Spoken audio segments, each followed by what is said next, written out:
Hello दोस्तों, channel पे आप सभी का स्वागत है। सभी को श्री राधे राधे। दोस्तों, आज की जो कहानी है वो श्रीमद् भागवत कथा पे आधारित है। दोस्तों, चलते हैं कहानी की ओर।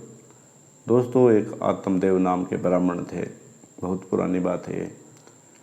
और वो काफ़ी पूजा पाठी थे और काफ़ी विद्वान भी थे। लेकिन दोस्तों, उनके घर में कोई संतान नहीं थी और उनके घर में एक गाय थी, वो भी बांझ थी। दोस्तों, आत्मदेव की पत्नी का नाम धुंधली था। वो काफ़ी झगड़ालू टाइप की औरत थी और हर दिन गाँव घर में कलेश रहता था।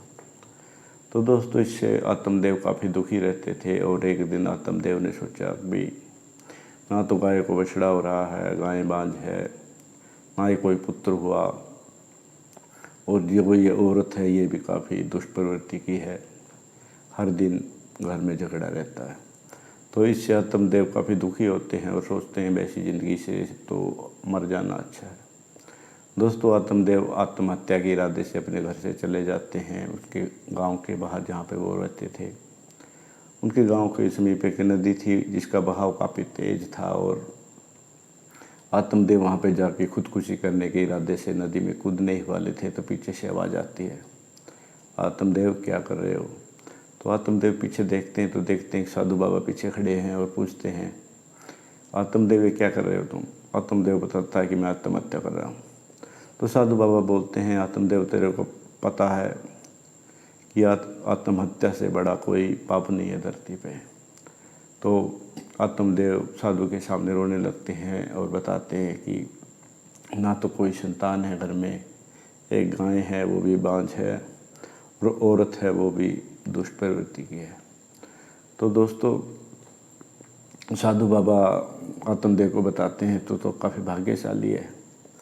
आपको तो भगवान, घर से निकल ही आए हो तो क्यों न भगवान की भक्ति कर लो, जिससे आपको अगले जन्म में अच्छे कर्म करोगे तो अगले जन्म में तेरे को आगे आएंगे।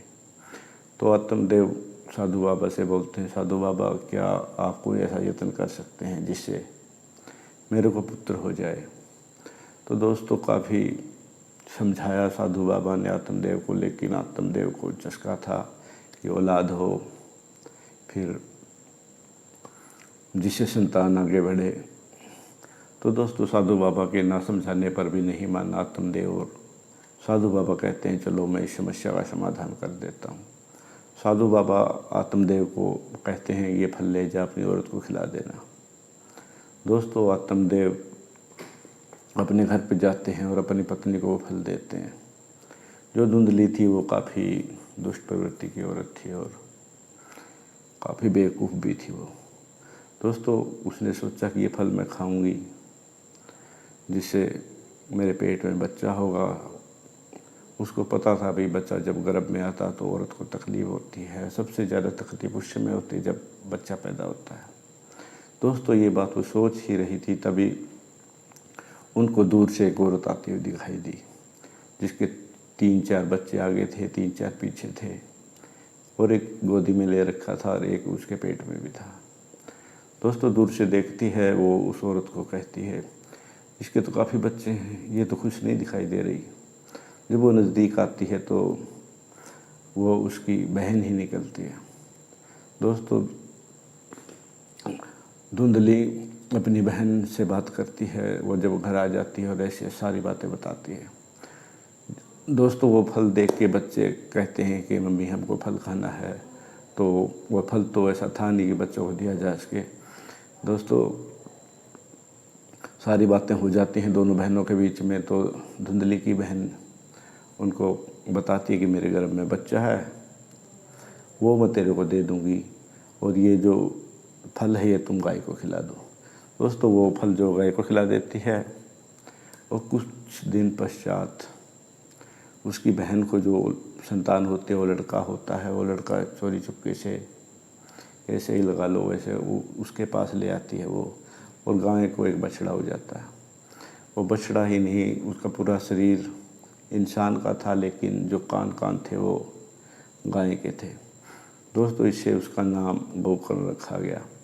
दोस्तों, जो धुंधली ने अपनी बहन से वो जो संतान ली थी, तो धुंधली कहती है लड़के का नाम मैं अपने नाम पे रखूँगी, जो मेरे नाम से मैच करता हो। दोस्तों, धुंधली अपने जो पुत्र उसकी बहन से लिया था उसने उसका नाम धुंधकारी रख देती है।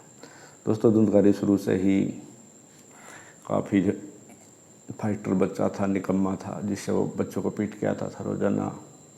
वो चोरी करने की आदत थी उसके अंदर। दूसरी तरफ जो गोकर्ण थे वो काफ़ी साधु टाइप आदमी थे और वो काफ़ी साधु संतों के पास भी रहते थे। दोस्तों दोनों धीरे धीरे बड़े होने लगे। उधर धुंधकारी की आदतें और ज़्यादा बिगड़ने लगी, जिससे घर में झगड़ा होने लगा। दोस्तों झगड़े को देखते हुए गोकर्ण घर को छोड़ के चले जाते हैं साधु संतों के साथ। और कुछ दिन पश्चात जो ब्राह्मण आत्मदेव थे वो पुत्र को समझाते हैं, बेटा ये मैंने दौलत ऐसे नहीं जोड़ी थी कि भाई तू इसको गलत कामों में उड़ाए, जुआ खेले और एक्स्ट्रा काम करे। तो दोस्तों धुंधकारी ने आत्मदेव की बढ़िया वाली सर्विस कर दी। इसे बैठ के रोने लगा। धुंधकारी वो आत्मदेव कहता था बाबा साधु बाबा जो कह रहे थे वो ठीक कह रहे थे। दोस्तों वो भी अपने घर से चला जाता है साधु संतों के पास।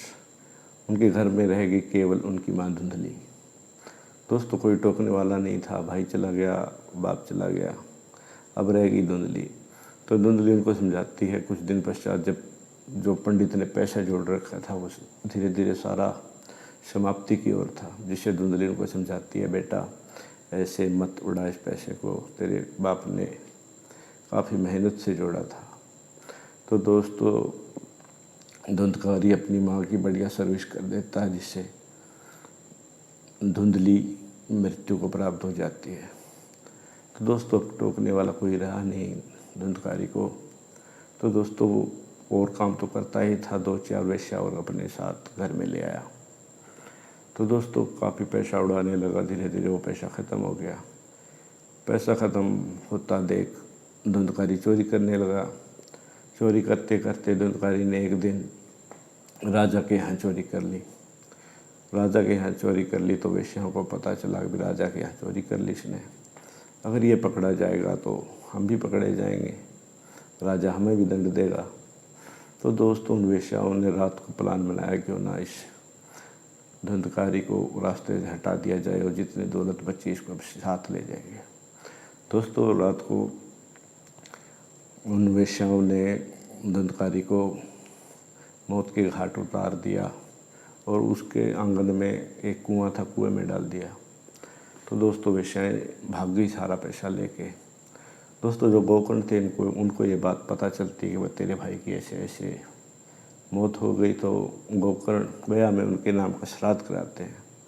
कहते हैं दोस्तों गया में श्राद्ध करने से पापियों का, जो पापी होते हैं उनको मुक्ति मिल जाती है। दोस्तों कुछ दिन पश्चात गोकर्ण अपने गांव में आते हैं। काफ़ी देर हो चुकी थी। तो गोकर्ण सोचते हैं कि भाई क्यों रात को किसी को तंग करें, अपने घर में सो जाते हैं। दोस्तों उनका घर जो था काफ़ी बियाबान हो चुका था, काफ़ी बड़ी बड़ी घास और पूरी तरह से नष्ट हो चुका था वो घर, लेकिन गोकर्ण वहीं पर सो जाते हैं। दोस्तों रात को धुंधकारी जो था वो मरने के बाद प्रेत बन चुका था और वो आके रात को गोकर्ण को डराने लगा, कभी पशु बनकर, कभी कुछ, जिससे जो गोकर्ण थे वो समझ जाते हैं यहाँ पे कोई भूत प्रेत है शायद। वो इतने तपस्वियों के पास रहे थे, उनको काफ़ी सिद्धि भी प्राप्त थी दोस्तों। तो गोकर्ण कहते हैं जो कुछ है सामने आ जाए, तो सामने आ जाते हैं और धुंधकारी गिड़गिड़ाने लगते हैं, भाई मैं भूत बन गया हूँ, आप मेरे मुक्ति के लिए कुछ करें। तो गोकर्ण बताते हैं कि भाई मैंने तेरे लिए तो गया में श्राद्ध कर दिया था। तो दोस्तों धुंधकारी कहता है भैया वहाँ छोटे मोटे जो दुष्ट होते हैं उनका वहाँ से मुक्ति मिल जाती है, लेकिन मेरे जैसे दुष्ट को वहाँ से मुक्ति नहीं मिलेगी, आप मेरे लिए कुछ और यत्न करें। दोस्तों जो गोकर्ण थे वो काफ़ी साधु संतों के पास रहते थे। उस साधु संतों के पास जाते हैं और किसी ने बताया कि इसका एक ही इलाज है, आप इसको श्रीमद् भागवत कथा सुनाइए। दोस्तों गोकर्ण खुद श्रीमद् भागवत कथा सुनाने लगते हैं। आसपास के गांव से भी लोग उनकी कथा सुनने आते हैं, लेकिन गोकर्ण प्रेत होने के कारण बैठ नहीं सकता था। तो दोस्तों एक बांस था, उसके अंदर उसको बैठा दिया जाता है। उस बांस में 7 गांठ थी। दोस्तों जिस तरह पहले दिन की कथा समाप्त हुई तो पहली गांठ टूट गई, इस तरह 7 दिन होते होते उस बांस की 7 गांठ टूट जाती हैं। और जब श्रीमद् भागवत कथा संपूर्ण होती है तो ऊपर से भगवान का एक विमान आता है धुंधकारी के लिए। दोस्तों धुंधकारी ये जहाज में बैठने लगते हैं तो गांव वाले कहते हैं कि कथा तो हमने भी सुनी थी, लेकिन इसके लिए विमान केवल धुंधकारी के लिए क्यों? तो गोकर्ण बताते हैं कि जिसने जिस इच्छा से ये कथा सुनी है, तुमने तो किसी ने पुत्र प्राप्ति के लिए, किसी ने धन के लिए, किसी ने अपनी सुख शांति के लिए रखी है, लेकिन जो धुंधकारी है इसने अपनी मुक्ति के लिए कहानी सुनी है, इसीलिए भगवान के पार्षद सिर्फ इसी को लेने आए हैं। तो गोकर्ण गाँव वालों को बोलता है, अगर आपको भी मुक्ति चाहिए तो मैं दोबारा कथा सुनाता हूँ, आप बैठ जाइए। तो ऐसा कहना था दोस्तों, सभी गांव वाले भाग गए वहाँ से। मर के तो कोई भी खुश नहीं होता।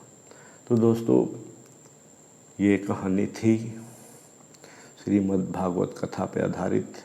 दोस्तों कहानी आपको अच्छी लगे तो वीडियो को लाइक शेयर कमेंट कर देना, दिल करे तो चैनल को भी सब्सक्राइब कर देना। दोस्तों आज की वीडियो में इतना ही। श्री राधे राधे, जय श्री कृष्ण।